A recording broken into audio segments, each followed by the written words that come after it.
السلام عليكم ورحمة الله وبركاته إخواني أخواتي مرحبا بكم في الحصة الرابعة من دروس traitement de signal résumé de théorie.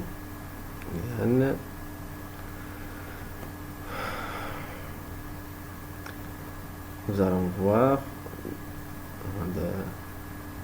les types de filtres actifs. أنواع ديال الفلترات النشيطة.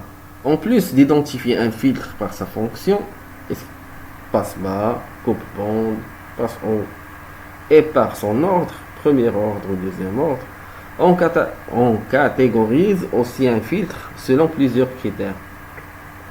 Selon les caractéristiques des fonctions de transfert, par exemple Chebyshev, Butterworth ou bien Bessel. Ou bien selon leurs inventeurs, par exemple Salenki, Baxandal ou Delianis. Selon la technologie numérique, analogique, par communication de capacité, etc. Par exemple, on peut retrouver des filtres actifs Salenki, passe-bas de type Butterworth. La réponse en fréquence de quelques filtres actifs. Un filtre idéal devrait avoir une réponse en fréquence très abrupte. Ne devrait pas déphaser le signal. Devrait répondre instantanément aux signaux d'entrée. Devrait fournir un délai constant sur toute la bande de fréquence. Ne devrait pas distorsionner le signal, mais le signal qui est troublé. Ne devrait pas avoir tendance à osciller. Il est impossible en pratique d'obtenir toutes ces caractéristiques en même temps. Bien sûr. Si nous favorisons une de ces caractéristiques, ce sera aux dépens des autres. En général, nous favorisons la réponse en fréquence car c'est la raison d'être des filtres. ما يمكنش لينا كاع هاد لي كاركتيرستيك هادي نحققوها ce qui fait حنا كنتكونسونطراو على لا ريبونس على قبل لا فريكونس حيت حنا بغينا نفلتريو لي فريكونس. Contrairement aux filtres du premier ordre, les filtres du deuxième ordre ont tendance à osciller. Nous devons alors faire attention au facteur d'amortissement du circuit. Le facteur d'amortissement idéal d'un filtre du deuxième ordre est de 1 sur la racine de 2, c'est-à-dire 0,707. Un filtre du type Butterworth présente la réponse en fréquence la plus linéaire. Un filtre de type Chebyshev ou Chebyshev a l'atténuation la plus élevée mais présente une ondulation sur le plateau. L'atténuation la plus élevée mais présente une ondulation. Un filtre de type Bessel présente la meilleure caractéristique de phase et distorsionne le moins, bien qu'il soit le pire au point de vue de la réponse en fréquence.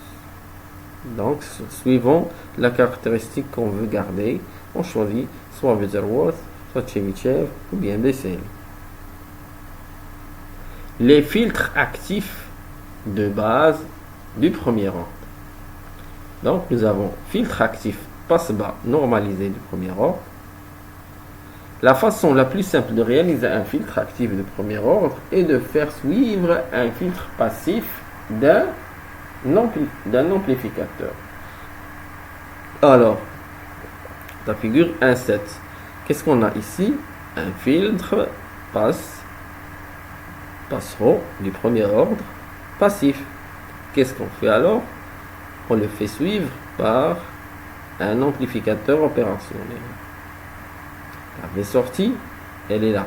Au lieu d'être ici, entre les bornes du condensateur, elle est aux bornes entre la masse et la sortie de l'amplificateur. Où R1, c'est une résistance normalisée, R2 cadélique, C1 normalisé, R3 normalisé. Ça, c'est R1 normalisé égal à 1, 1, 1. Et R3 est égal à AV moins 1. AV, c'est quoi? C'est le gain en tension. Filtre actif passe au normalisé. Alors, c'est pareil. Ici, c'est un filtre passif du premier ordre. On le fait suivre par un amplificateur opérationnel. La sortie est prise de la sortie. Nous avons pareil, la même chose. R3 normalisé est égal à AV moins 1. C'est comme au premier.